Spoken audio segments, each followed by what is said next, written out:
جمع تھیں۔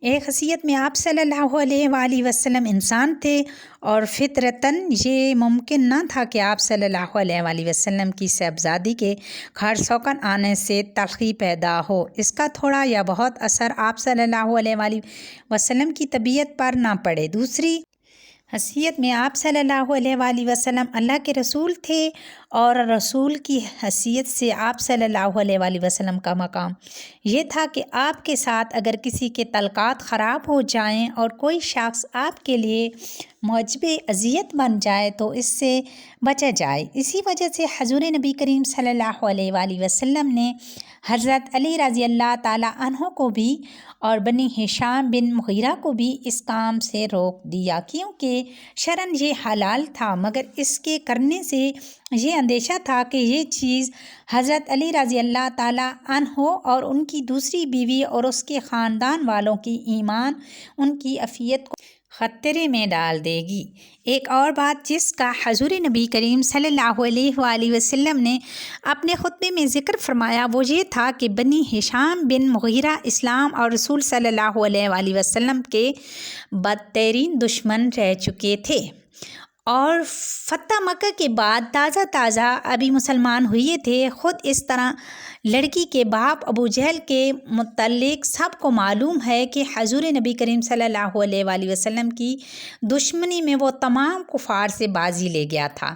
یہ بھی واقعہ ہے کہ جنگ بدر میں وہ مسلمانوں کے ہاتھوں مارا گیا اور اس کا خاندان برسوں اس جذبہ انتقام میں تڑپتا رہا۔ اب یہ لوگ اسلام قبول کر چکے تھے، لیکن یہ تحقیق ہونا ابھی باقی تھی یہ قبول اسلام واقعہ پورے اخلاص اور قلوب مکمل تبدیلی کا ثمرہ ہے یا محض شکست کا نتیجہ۔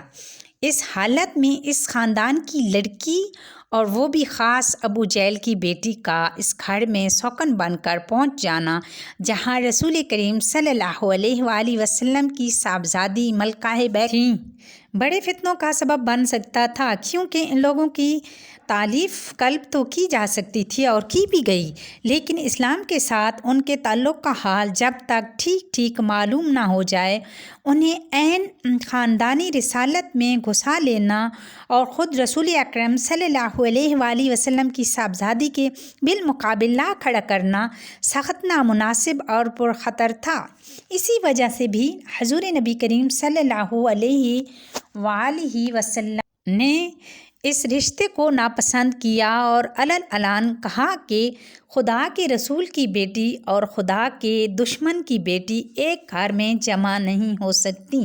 اسی بات کی طرف بھی آپ صلی اللہ علیہ وآلہ وسلم نے اشارہ فرما دیا کہ اس سے فاطمہ کے فتنے میں پڑنے کا اندیشہ ہے۔ بے شک یہاں پر اعتراض اٹھ سکتا ہے کہ ابو جہل کے خاندان سے ابو سفیان کا خاندان اسلام کی عداوت میں کچھ کم نہ تھا، پھر اگر ابو جہل کے خاندان کی لڑکی کا خانوادہ رسالت میں مجدعے فتنہ ہو سکتا تھا تو ابو سفیان کی صاحبزادی حضرت حبیبہ رضی اللہ تعالیٰ عنہا نبی کریم صلی اللہ علیہ وآلہ وسلم کی ازدواج مطہرات میں شامل ہو جانا کیوں خطرے سے خالی نہ تھا۔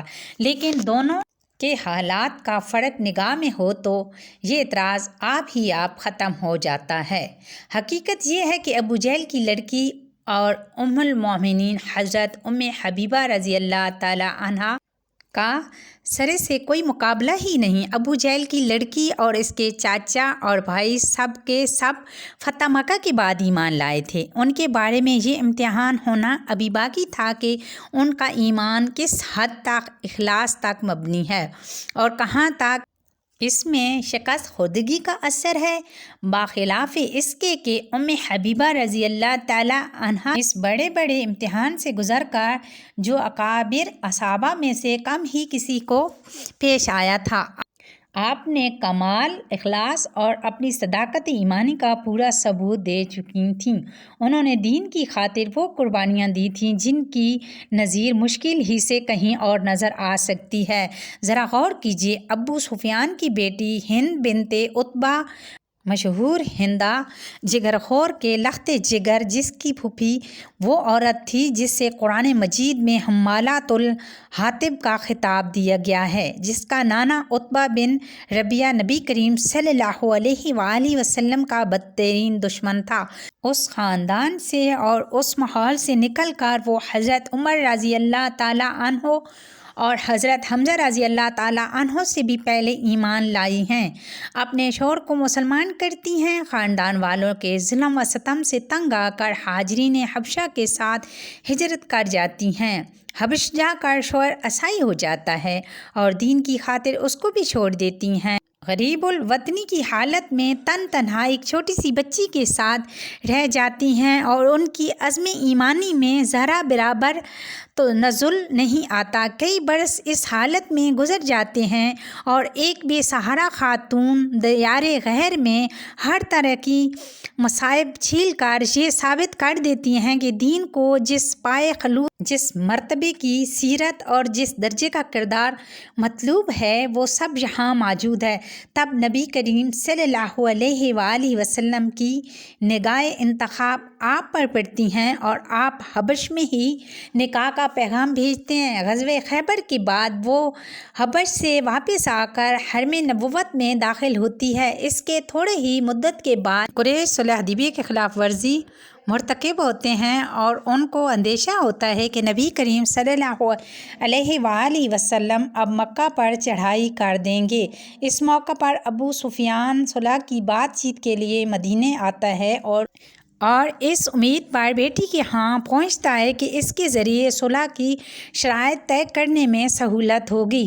برسوں کی جدائی کے بعد پہلی مرتبہ باپ سے بیٹی کو ملنے کا موقع ملتا ہے، مگر وہ جب رسول صلی اللہ علیہ وآلہ وسلم کے بستر پر بیٹھنے کا ارادہ کرتا ہے تو بیٹی فوراً یہ کہہ کر بستر سے اٹھا دیتی ہیں کہ رسول صلی اللہ علیہ وآلہ وسلم کے بستر پر ایک دشمن اسلام نہیں بیٹھ سکتا۔ ایسی خاتون کا خانوادہ رسالت میں داخل ہونا تو ہیرے کا ہار ٹھیک اپنی جگہ پا لینا تھا۔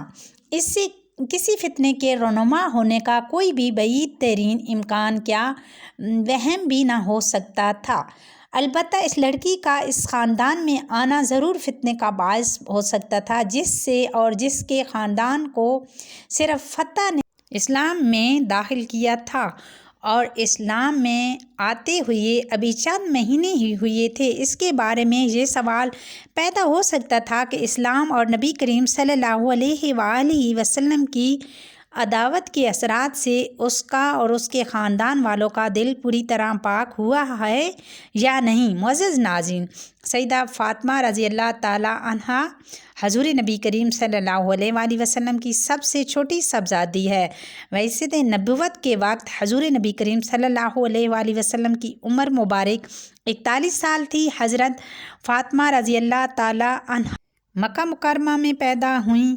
ان کی پرورش اور تربیت سیدہ خدیجہ رضی اللہ تعالیٰ عنہا اور حضور نبی کریم صلی اللہ علیہ وآلہ وسلم نے فرمائی اور انہوں کی نگرانی میں سن شعور کو پہنچی۔ مسلم شریف میں ہے کہ سیدہ فاطمہ رضی اللہ تعالیٰ عنہا جس وقت چلتی تھیں تو آپ کی چال ڈھال اپنے والد امام الانبیاء محمد مصطفیٰ صلی اللہ علیہ وآلہ وسلم کے بالکل مشابہ ہوتی تھیں۔ ماہ رجب 2 ہجری میں سیدہ فاطمہ رضی اللہ تعالیٰ عنہ کا نکاح حضرت علی رضی اللہ تعالیٰ عنہ سے ہوا اور نکاح کا مہر 4 سال مشکال مقرر کیا گیا۔ نکاح کے وقت سیدنا علی رضی اللہ تعالیٰ عنہ کی عمر 21 یا 24 برس اور سیدہ فاطمہ رضی اللہ تعالیٰ عنہ کی عمر 15، 18 یا 19 سال تھی۔ اس نکاح کی تقریب میں صحابہ کرام کی بڑی تعداد نے شرکت کی۔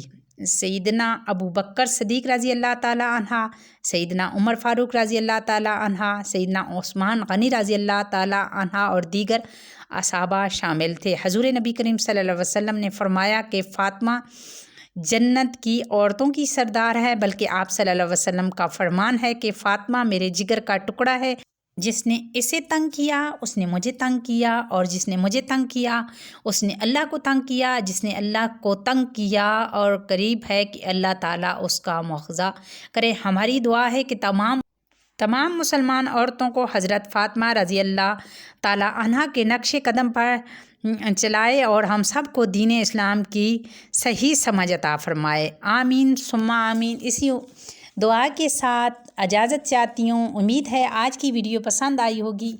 اسی امید کے ساتھ انشاءاللہ ایک نئے واقعات، ایک نئی سٹوری کے ساتھ ملتے ہیں۔ اللہ حافظ۔